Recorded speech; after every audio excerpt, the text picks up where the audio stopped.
Learners, how are you? Today we will be covering the chapter A Tiger Comes to Town, Part 1 and Part 2 in the class. So basically, learners, the jungle is a natural home for most of the wild animals. Where else can you see them? Yes, you can see wild animals either in a zoo or sometimes in a circus.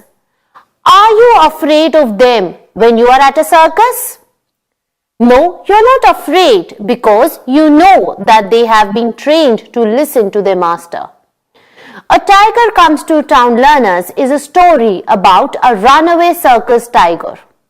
The story is told by the tiger, who is the central character of the story. Learners, let's read the analysis of the story and try to find out what happens. Before dwelling into the story, learners, let's go through some learning objectives.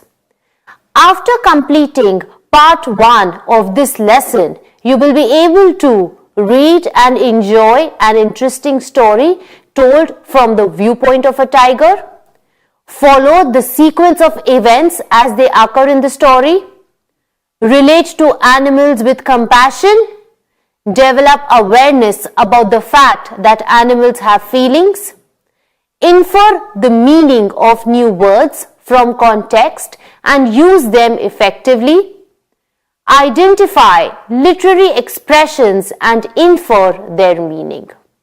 Learners, after completing the chapter, you will also be able to write a paragraph to describe an event using sequence markers, convert imperative sentences to direct speech, use the past perfect tense to describe actions completed in the past.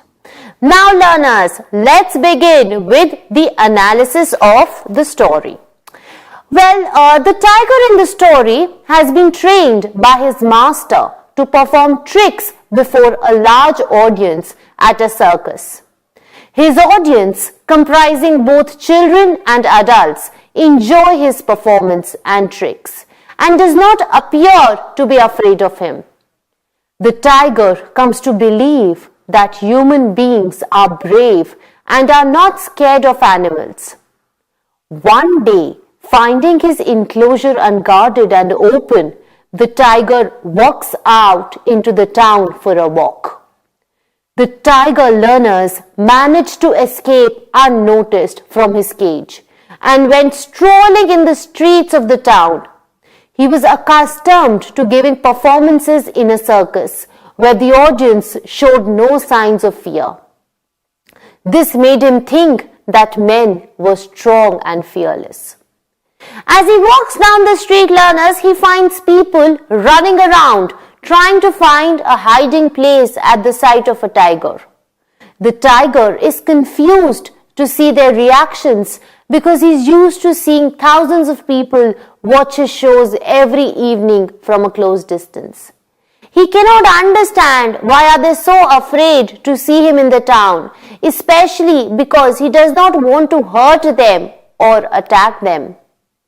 Wandering down the lane, the tiger in the story reaches a restaurant. He sits down at the door of the restaurant. He sees that all the people in the restaurant are shocked and frozen in their seats to see him. The tiger also wants to tell the people in the restaurant that they are not brave as he had thought them to be, and that he only wants to watch them and not harm them. Here, learners, till now, you must have, come across that the tiger seems to be more compassionate and more, he wants to be with humans. He only prays when he is hungry, but he's not hungry. Why are people so scared of him? He wants to befriend humans. Why? Why aren't people letting him come close? Why aren't people letting him come close to them? Why? Feeling tired of a long day's stroll, he looked for a place to lie down and rest. He entered a school where the children got excited, but their teachers sent them into a big hall for safety. The tiger entered the headmaster's room and finding it cool, went off to sleep. The terrified headmaster jumped to the loft for safety. Meanwhile, the teachers locked up the room from outside till they found a safer method to pull out the tiger. When the tiger woke up, he heard his master arguing. You know that the tiger fell asleep in the headmaster's room. Okay, and when the tiger woke up, he heard his master arguing with the teacher who were not letting him in, and also about the use of the term brute for the tiger, which he thought was an unkind word. The tiger wakes up and he stretches himself. The headmaster, who has been sitting in the loft all this time, is frightened to see the tiger awake. The tiger wants to tell him that he is not going to harm him, but he cannot communicate this to him. The tiger hears his master begging the teachers to allow him to enter the headmaster's room, to safely get the tiger. The magistrate, who is a government officer responsible for the law and order in this area, comes to the school to solve the problem of the runaway tiger. But when the magistrate, who's a government officer, when he enters the room, of the headmaster's, when he enters the room of the headmaster, the circus master tells the magistrate that the tiger would harm no one if he went in and brought him out. The circus master, he could not handle the behavior that the school teachers and the headmaster and the other people were doing with the tiger. He just wanted to rescue his tiger. He wanted to keep him safe. He was begging in front of the magistrate and in front of the headmaster to please let him go. The teachers did not want him to go in without arms or any sort of protection. The teachers called the magistrate to stop the circus master from going into the headmaster's room. The magistrate forbids the circus master from entering the room. The magistrate learners tell him that he will let him go into the headmaster's room only if he signs an affidavit, which says that no one should be held responsible in case the tiger attacks, injures or kills him. The magistrate wants to take all the legal precautions. The master agrees. So the magistrate, he does not want the circus master to go in without signing any contract. He doesn't want to be responsible for the master's death. So what does he do, learners? He asks the master to sign an affidavit which says that no one should be held responsible in case the tiger attacks, injures or kills him. So the magistrate, learners, wants to take all the legal precautions, and eventually the circus master had to give in and he agrees. The magistrate, learners, dictates the content of the affidavit to the circus master. The master, who's very angry with the teachers and the magistrate, decides to teach them a lesson. He writes the affidavit in Sanskrit, which they cannot read or understand. The master did that deliberately. He deliberately, learners, wrote the affidavit in Sanskrit. He knew that neither the magistrate nor the teachers knew Sanskrit. This was his way of making them realize how limited their learning and understanding was. Since Sanskrit is an officially recognized language, the magistrate had no choice but to accept it. Isn't it beautiful, learners? So, if we look back at the story now, we will come to the conclusion that the story is told in the first person, where the tiger, who is the central character, narrates his experience in his own words, as though he were a talking and feeling tiger. The tiger in the lesson has been personified. What do you mean by this? That the tiger has, he's in the story, he's behaving like a human being. He's showing all the emotions that a human being has. The story is narrated from the tiger's point of view. The author has put words in his mouth as though he were a talking and feeling character. So in this lesson, who is the central character, learners? The tiger. And he is sharing his emotions with the reader just like a human being. In A Tiger Comes to Town by R.K. Narayan, we have lot of themes, learners. Themes like of ignorance, fear, hopelessness, control, freedom and identity. Like I have said, narrated in the first person by the tiger who is unnamed, the reader realizes from the beginning of the story that Narayan may be exploring the theme of fear, as everybody in the market was afraid of the tiger. Learners, fear is very natural to human beings. However, through the tiger, we learn that there is no need to be afraid of him, as he only attacks when he is hungry, and he is not hungry at the moment. Though this is of little value to those who are scared. They cannot read the tiger's mind, so fear is a natural reaction to what is happening.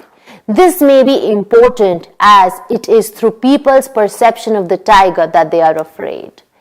Here, Tuisha Sharma, she's asking a doubt that, ma'am, what do you understand by personification? Well, Tuisha, personification is a literary device when human-like values are put into inanimate things or in animals for that matter. So here, when I said that tiger is being personified, this means that human-like values like emotions and in the lesson you see that the tiger is crying, he's sad, he wants to befriend human beings, he wants to befriend other humans. So human-like emotions can be seen in the tiger. So this is what personification means. Okay, Tuisha, when human-like values are embedded in an inanimate object or in an animal. Very good, Tuisha. Okay, I hope you understand. So basically, where was I? So basically, fear, learners, is very natural to human beings. However, through the tiger, we learn that there is no need to be afraid of him, as he only attacks when he is hungry, and he was not hungry at that moment. Though this of little value to those who are scared. They cannot read the mind of the tiger, so fear comes naturally to them. This may be important as it is through people's perception of the tiger that they are afraid. People are misinformed to the habits of tigers, which may leave some readers to suggest that mankind, or at least those in the market, are ignorant as to how a tiger lives its life. It is also through ignorance that the people in the market become hopeless, running around the streets trying to avoid the tiger, who in reality, learners, is harmless. Learners, people are running around, they're scared of the tiger. Why? Because they can't read his mind. They do not know what his actions will be. So in order to protect themselves, they are just running away. But on the other hand, the tiger is disappointed with people. He has never seen them so scared. Okay, so, and in reality, the tiger only preys when he is hungry, and he's not hungry at that moment.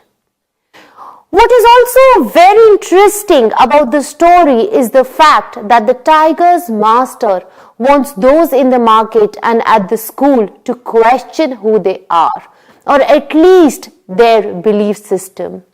The master is very sensitive when people are using words like brute and beast when it comes to describing the tiger. Man, through his greed for power, has killed his fellow men. Mankind has caused more damage than any tiger has ever caused. While the tiger will only disturb someone if they are hungry.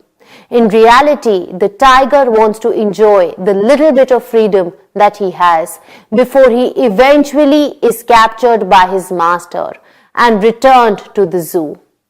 In this lesson, learners, you have learned that animals too have feelings and are capable of living in harmony with their surroundings.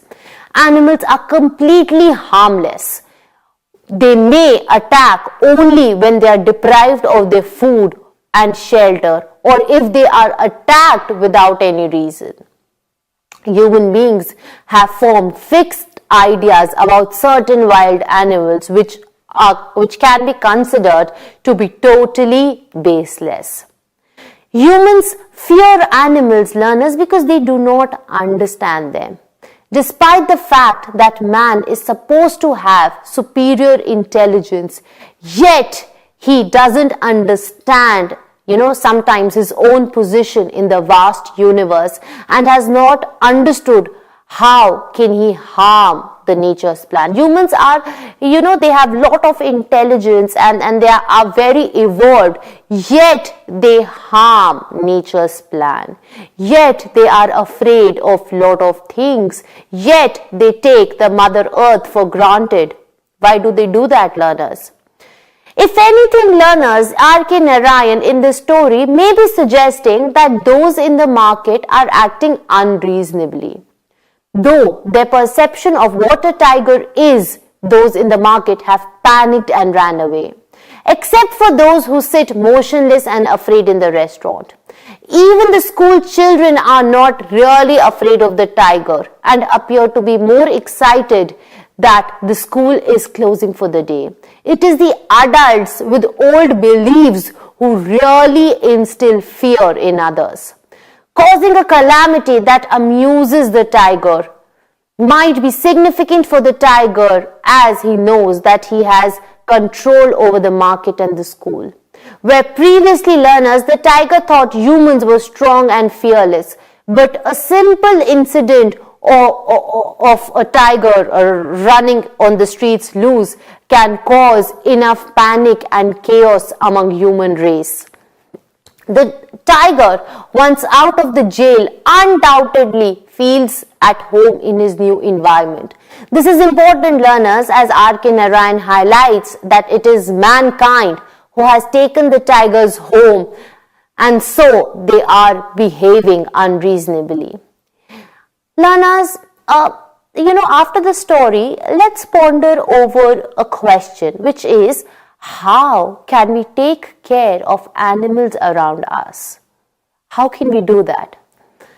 So, first is that you should be very kind to animals. You might foster a pet also who has suffered abandonment. Sadly, many pets, they give up their shelters for various reasons. Foster homes help these animals to recover and prepare them to move into a new permanent loving home.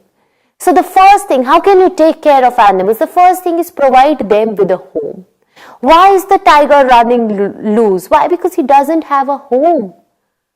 We have taken over the villages, the jungles. We are building concrete jungles. We are building, huge skyscrapers everywhere. We are eating up their living space. Is that correct? No, it's not, because where will they go? Where will they live? So if you want to take care of animals, learners, the first thing, very important, is that you must be kind to animals. Next, learners, you must intervene if you ever witness animal cruelty, abuse or neglect. Do what you can to stop someone from mistreating an animal.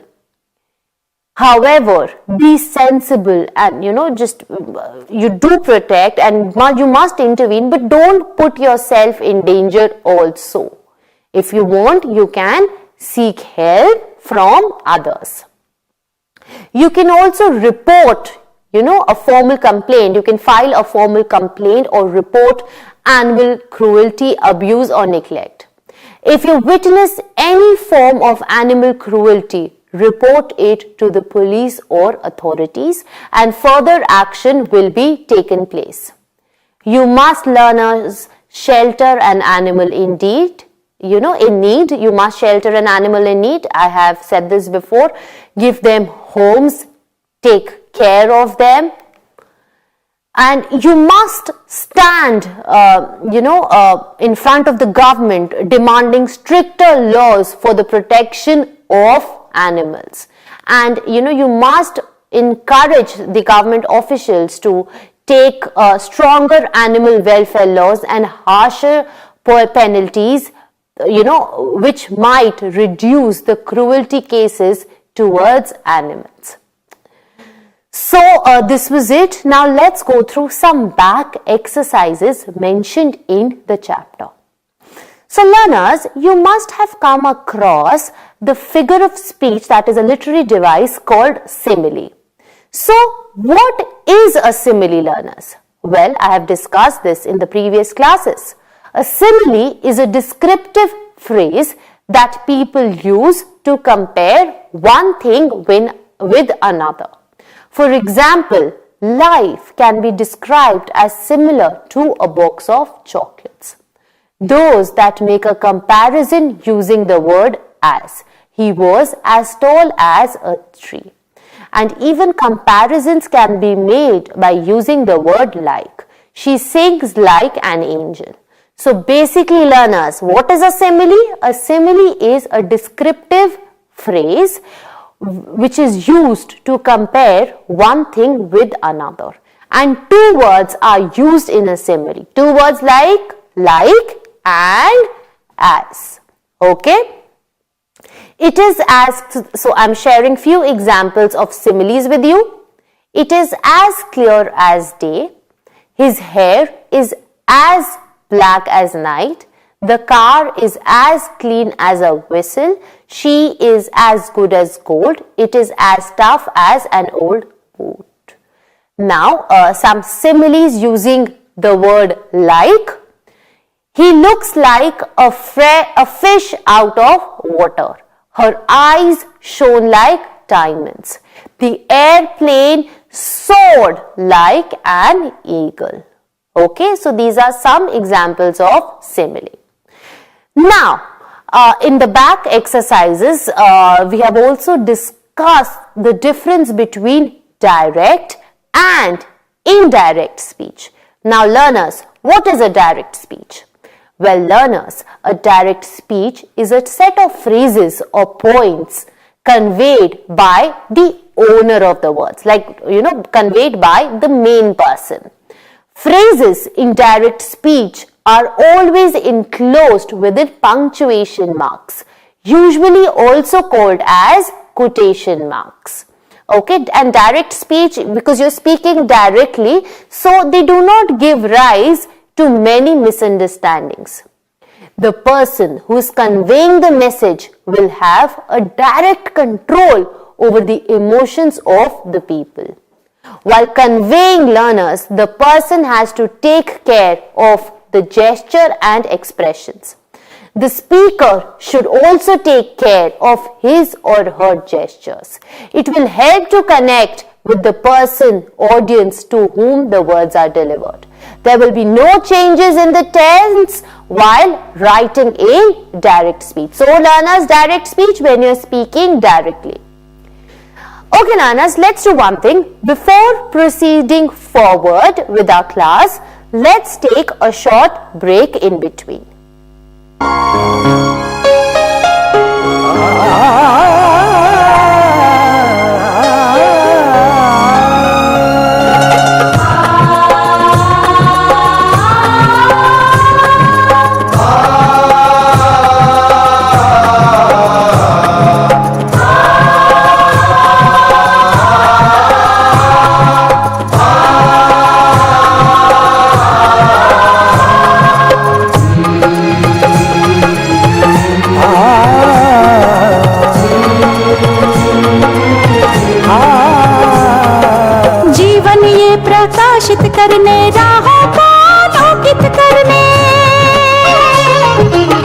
जीवन ये प्रकाशित करने, राहों को आलोकित करने।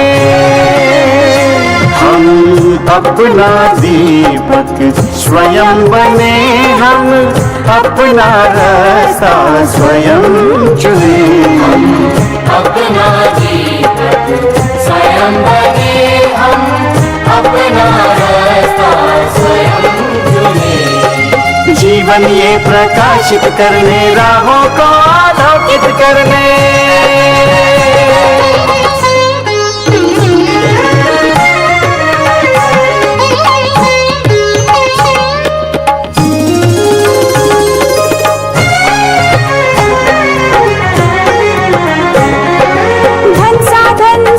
की सीमा से विद्यालय जो मुक्त हो, संसाधन समय की सीमा से विद्यालय जो मुक्त हो। कभी पढ़े हम कहीं पढ़े, वे विषय की लोच से युक्त हो।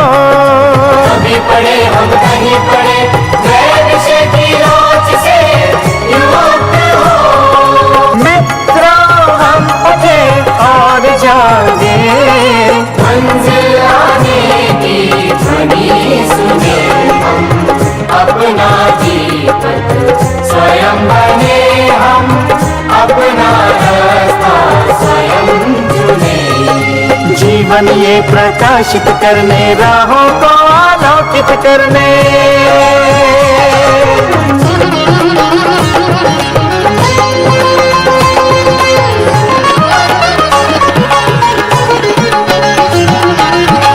राष्ट्रीय मुक्त विद्यालय का पैगाम खुला सबकी खातिर। शिक्षा परीक्षा का अवसर एक बार ही क्यों मिलता फिर। शिक्षा परीक्षा का अवसर एक बार ही क्यों मिलता फिर। दुनिया में इसके केंद्र बाटे, कोई मन चाहा केंद्र चुने। हम अपना दीपक स्वयं बने, हम अपना रास्ता स्वयं चुने। कोई मन चाहा केंद्र चुने।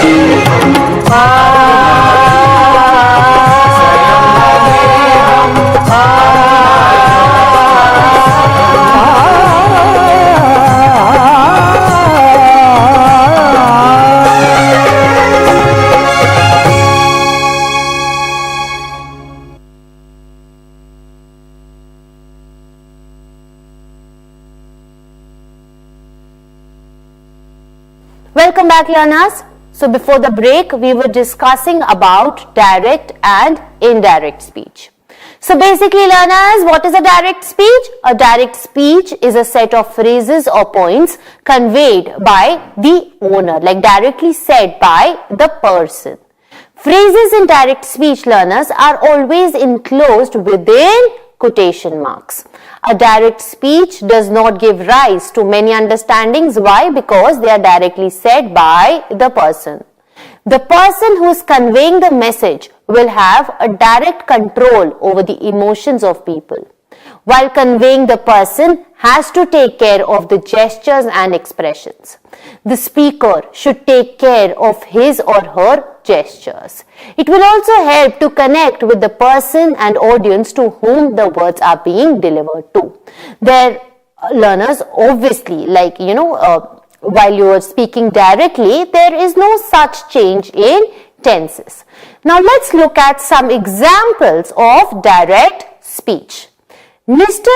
Andrew said, "I'm going to the office." "I'm going to the office" is in quotation marks and it is an example of direct speech. Dr. Paul said to Peter, "You should take your medicines regularly." Han sent to Jane, "Oh, do not switch on the light." The difference between direct and indirect speech is that direct speech is repeating the exact words of a speaker, whereas indirect speech, learners, is paraphrasing or recounting the words of a speaker in his or her own words. Direct speech, you are speaking directly, but indirect speech is that you are paraphrasing or converting the words in your own language and then speaking in front of the other person. Okay. So, an indirect speech, it's a form of a speech that is reported by someone apart from the original person. Hence, indirect speech is also called as reported speech. Okay, learners, now did you understand the difference between direct and indirect speech? Direct speech spoken directly by the speaker and indirect speech spoken by the third party. Also, learners, direct speech, when being converted into indirect speech, it also, there are a lot of changes in the tenses and we use demonstratives like this, that. Okay. Apart from this, when mentioning the time in an indirect speech, it cannot be used as such. For example, yesterday in indirect speech will be used as the day before. So, an indirect speech should undergo various changes to convey the meaning of a direct speech. So, learners, what do you understand? You understand that when you're speaking in indirect speech, there are a lot of changes in the tenses. Word like yesterday becomes the day before. Okay, so things like that. And you also use lot of demonstratives like this or that. Hence, indirect speech or reported speech is something that is conveyed in one's own in one's own words without affecting the original meaning of the sentence. The reported speech has to undergo lot of changes in the verbs to deliver what the speaker has said. Now, learners, if you look at the screen, okay, you can see the difference between direct and indirect speech. For example, direct speech. The girl said, I like singing. But when we convert this into indirect speech, we say, the girl said that she liked singing. Okay. Next example, direct speech. Rahul said, I will have to reach home by 8:30. Indirect speech. Rahul said that he would have to reach home by 8:30. Next example, direct speech. Alina said, I met James yesterday. Indirect speech, Alina said that she had met James yesterday. Here, learners, if you look at these two sentences, you are adding the word that and plus you are also changing the tense. Okay? Now, next, even letters have been mentioned in this story, learners. Now, what are letters? Okay, so letters are a form of verbal and written communication which contains information or message sent by one party to another to convey the message. It is sent by one party to another to provide certain important information. And how many types of letter are there, learners? Well, there are two types of letters, formal and informal. Now, what is a formal letter, learners? The formal letter is written for business or professional purposes with a specific objective in mind. It is written in a very simple language that can be easy to read and interpret. Now, in this chapter, learners, we will be covering formal letters. Now, when you're writing a formal letter, you must keep in mind that a formal letter should be written in a specified format. It should avoid the use of unnecessary words. It should be very crisp. It should be very brief. It should be straight to the point. Formal letters should be very relevant and objective. And it should be very thorough. There should be no errors. While you're drafting a formal letter, there should be no errors. And plus, the language of a formal letter should be polite. Even if it's a complaint letter, learners, you must be polite. It should be, the letter should have no grammatical or spelling errors. Okay, and when do you write formal letters? When you either have to file a complaint, or you have to write a business letter, or you have to file a job application. Okay, in these situations you write formal letters. And what are informal letters, learners? Well, informal letters are basically written to friends and relatives for personal communication, and they use casual and emotional tones. So before you start writing a letter, first of all you should identify who is your recipient. If you are having a professional relationship with the recipient, then you should go for a formal letter. Whereas if the recipient is someone who is very close to you, or you know that person really well, then you must draft an informal letter. Okay, now you know the difference? Well, okay, let me just dwell on that further. A formal letter is a letter written in a formal language, and it is written for an official purpose.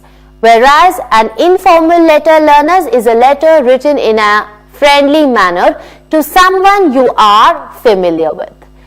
What is the objective of a formal letter? Well, it is used for professional communication. And what is an objective for an informal letter? It is used for personal communication.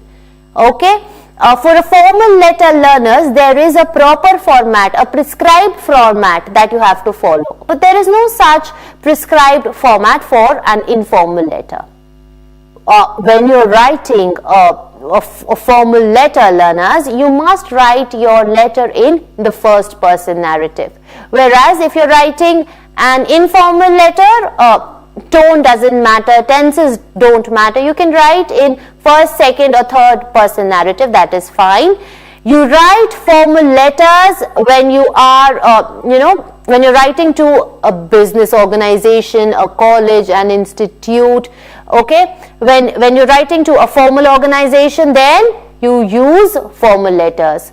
Whereas, learners, if you are writing to your family, or if you're writing to your friends or your siblings, then you write informal letters. While writing a formal letter, the tone is passive, and while writing an informal letter, the tone is active. For formal letters, formal letters should be short, they should be brief, whereas informal letters can be long and they don't have a word limit per se. Okay, so the format, so now learners, I'll be sharing a format of a formal letter with you. You must begin your formal letter with a sender's address, followed by the date and the school address. Like here, I am writing the letter to the principal. Okay. Next, you must keep in mind that you must mention the subject and salutation. Salutation means respected sir or ma'am. Okay. Then you must proceed with the main part, the main body of the letter, which should be divided in 3 paragraphs, that are introduction, body and conclusion. And while concluding your letter, you must end it with a formal closing and signature. Now, if you can look at the screen, first begin with the letter with the sender's address. Okay, done. Then the date, then the receiver's address, then you must mention the subject. What are you writing for? Okay, what is the subject? Why are you writing? Next, salutation, respected ma'am, respected sir, whoever the letter is for. Then the body. And always remember, learners, the body has to be divided in 3 paragraphs. That is the introduction, the main body, and lastly the conclusion. Okay. And last, you must sign the letter. You must close your letter with proper signatures and your details. Okay. And you must thank also, and you must thank the person whom you're writing to. You must give regards to the person whom you're writing to. Okay? So this is the format. Well, also learners, in this chapter, there are a lot of antonyms that have been mentioned. So can somebody tell me what are antonyms? Can somebody write it in the chat section? What are antonyms? Well, antonyms are opposite words. For example, opposite words like good, bad, up, down, obedient, disobedient, weak, strong, proper, improper. These words have opposite meanings. So words with opposite meanings are called antonyms. Okay learners, now we've discussed the chapter in detail. We have discussed the analysis of the chapter. We have discussed the back exercises. So now let me throw some questions at you and judge your skills. Like, have you learned anything from what I have taught you or not? So let me take you to the first question. At the circus, I did not have any chance to study human beings. They had sat peacefully while I cowered before Captain's whip. I got totally wrong idea of how human beings look at from that angle. Who does I in the above lines refer to? Learners, you can write your answers in the chat section. Come on, hurry up. Excellent, Twisha. Okay. Oh, Maria. Coffee. Very good, very good. Who is I in the above lines? The tiger. Excellent. Very good. Next question. The tiger says he did not have any chance to study human beings because, look at the three options and tell me the correct answer. First, he was so engrossed in his act that he did not look up at the audience. His captain had always kept him locked in a cage. Or the third one, having only seen people at the circus show, he did not realize that they were scared of the tiger. Which is the correct option? A, B, C. Very good. Very good, David, Twisha, Maria. No, Twisha, C is correct. C is correct. Because, you know, he had always seen people from a distance. So he did not know how human beings behaved. Okay, good Harsh, very good. Next question. At that angle refers to, first, the tiger's opinion about people from his performing ring in the circus, the spectator's opinion about the tiger at the circus, the captain's opinion of the spectators. At that angle refers to A, B or C? Tell me. Next question. At that angle refers to? Very good. Heba, Maria, Zaid, David. A is correct.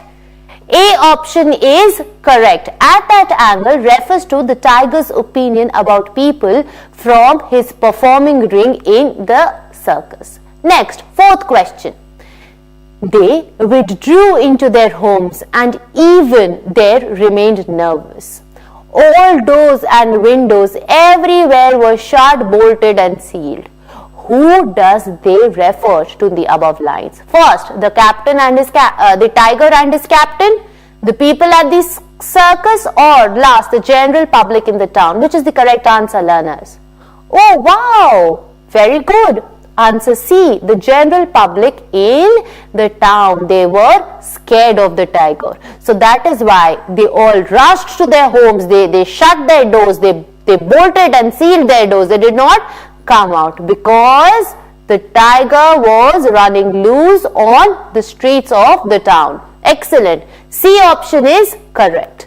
Next, why did they withdraw into their homes? Fifth question, learners. Why did they withdraw into their homes? First option, they were scared of the tiger. They were given an alert warning. They were advised by the captain to go inside as a precaution. Which is the correct answer? A. Very good. A option is correct. Why did they withdraw into their homes? They means the general public. Why did they do that? Because they were scared of the tiger. Next question, learners.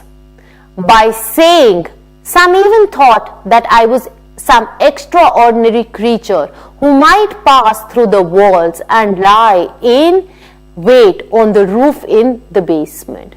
What do you mean by this statement? Okay, what do you mean by this statement? He was able to pass through the walls. People thought that the tiger could emerge from anywhere and attack them.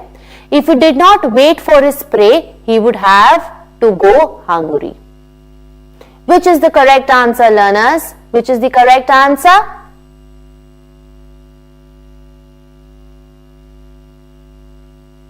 Very good. Twisha, Zaid, Hiba, very good. Answer B is correct. They thought, the general public thought that people could come from that the tiger could come from anywhere and he could attack them. That is why they were scared of the tiger. At the circus, the next question, learners, question 7.